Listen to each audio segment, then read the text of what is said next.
Disclaimer. The story, all names, characters, and incidents portrayed in this production are fictitious. No identification with actual persons, living or deceased, places, buildings, or products is intended and should be inferred. It is not our intent to harm plants or animals, and no living creatures were harmed during the making of this video. Please note that this video has been created for an audience age 16 and above only, and is not meant for kids.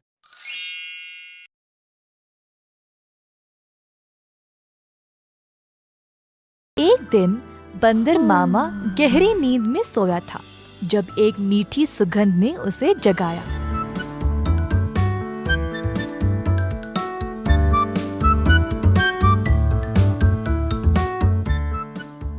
अपनी टोपी और जूते पहनकर बाहर निकल पड़ा खुशबू सूंघते सूंघते।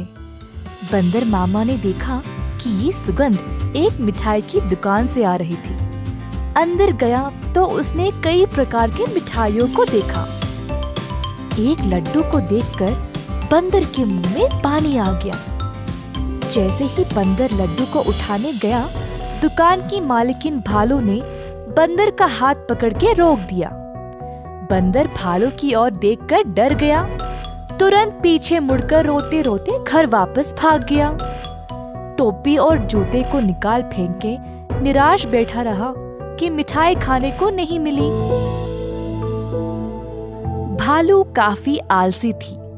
जब उसने देखा कि बंदर उसकी मिठाइयों की सुगंध को सूंघ कर आया, उसके दिमाग में एक विचार आया।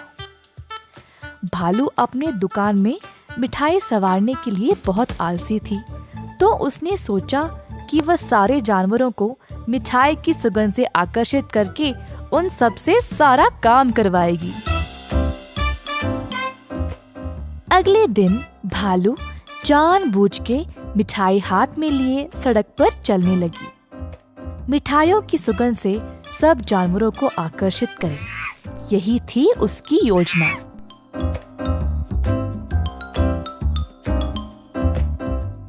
खुशबू फिर से बंदर मामा तक पहुंच गई। इस बार बंदर मामा से रहा नहीं गया और उनका जी ललचाया। वह किसी भी हालत में मिठाई खाना चाहता था। बंदर मामा चुपके से दुकान के बाजू वाले पेड़ पर लटकने लगा। जब भालू देख नहीं रही थी, तब बंदर मामा ने लड्डू उठाया और झट से मुंह में डाला। परंतु लड्डू गरम गरम था और बंदर मामा का मुंह ही जल गया। बंदर मामा को बहुत गुस्सा था। जल्दी घर भागा और पानी पी लिया। फिर से अपनी टोपी और जूते निकाल फेंक के रोने लगा। एक छोटा चूहा खिड़की से अंदर आकर बंदर मामा से पूछा कि हुआ क्या। बंदर ने सारी घटना चूहे को सुनाई। चूहे ने बोला कि उसके साथ भी ऐसा ही कुछ हुआ था। हमारे साथ भी कुछ ऐसा ही हुआ था। हमें भी वो मिठाई चखनी है। मेरे पास एक योजना है, लेकिन कुछ दोस्तों की मदद की आवश्यकता होगी। चूहा जल्दी से गया और कुछ दोस्तों को लेकर बंदर मामा के घर वापस आया। चूहे की योजना के अनुसार सारे जानवर दुकान के खुलने से पहले ही वहां पहुंच गए। दुकान के पीछे के रास्ते से एक सुराख बनाया और अंदर घुस गए। एक बंदर सारे मिठाइयों को देखकर ललचा गया।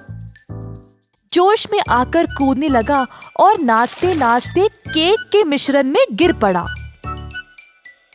एक और बंदर एक बड़े से बाल्टी में झांका, ये सोचकर कि अंदर मिठाई होंगे, और फिसल के उसी के अंदर गिर गया। तीसरे बंदर ने एक बड़ी गोल सी थाली पर लड्डू देखा। थाली की ओर दौड़ा और लड्डू खाने की कोशिश की, परंतु थाली गोल गोल घूमने लगी। बंदर लड्डू के पीछे भागता रहा और थाली रुकने का नाम ही नहीं ले रही थी। इसी दौरान भालू दुकान पर आ पहुंची। एक बंदर केक के मिश्रण में फंसा था, दूसरा बड़े बाल्टी में और तीसरा बस लड्डू के पीछे गोल गोल घूम रहा था। ये सब देखकर भालू आश्चर्यचकित रह गई और सोची कि ये बंदर यहाँ चोरी करने आए हैं। जल्दी से एक छड़ी उठाई और बंदरों को मारने ही वाली थी, जब एक बंदर ने बोला, हम यहाँ चोरी करने नहीं आए हैं, हम केवल आपकी मिठाई को चखना चाहते थे। इनकी सुगंध इतनी मजेदार है, बस हमसे रहा नहीं गया। भालू ये सुनकर जोर से हंसने लगी। मेरे दुकान में चोरी छुपे घुसना गलत बात है। खैर छोड़ो, वैसे भी मुझे मिठाई बनाने में मदद चाहिए। अगर तुम लोग हर रोज मेरी सहायता करोगे तो मैं तुम्हें अच्छे अच्छे मिठाई खाने के लिए दूंगी। ये सुनकर बंदर मामा और उसके दोस्त खुश हो गए। उस दिन से सब जानवर मिठाई की दुकान पर काम करने लगे। भालू ने अच्छे से बंदरों का फायदा उठाया, बंदरों से मिठाई बनवाई और सजा सवार के रखवाया भी। मिठाई बेचने का काम भी बंदरों को ही दे दिया और भालू सिर्फ बैठ के मजे ले रही थी। भालू का पति ये सब देख रहा था।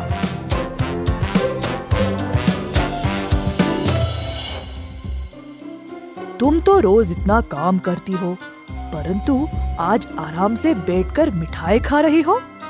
दुकान भी बंदरों से भरा पड़ा है। ये क्या हो रहा है यहाँ पे? बंदरों ने मेरा काम आसान कर दिया है। वे खुशी खुशी सारा काम कर रहे हैं और बदले में मुझे ज्यादा कुछ देने की आवश्यकता भी नहीं। बस दिन में एक एक मिठाई देके काम चला रही हूँ।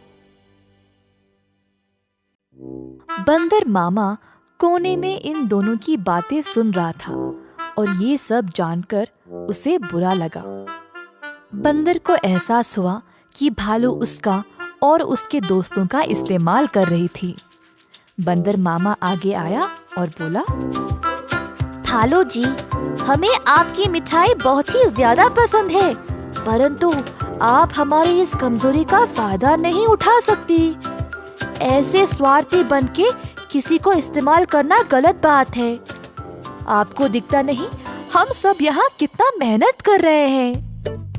अंत में भालू को अपनी गलती का एहसास हुआ और सुधार लाना चाहा। उस दिन से भालू और उसका पति दोनों दुकान पर जाकर बंदरों का हाथ बटाने लगे और सही पगार भी देने लगे। बंदर मामा खुश था कि भालू ने उसकी बात मानी और अपने व्यवहार को बदल डाला।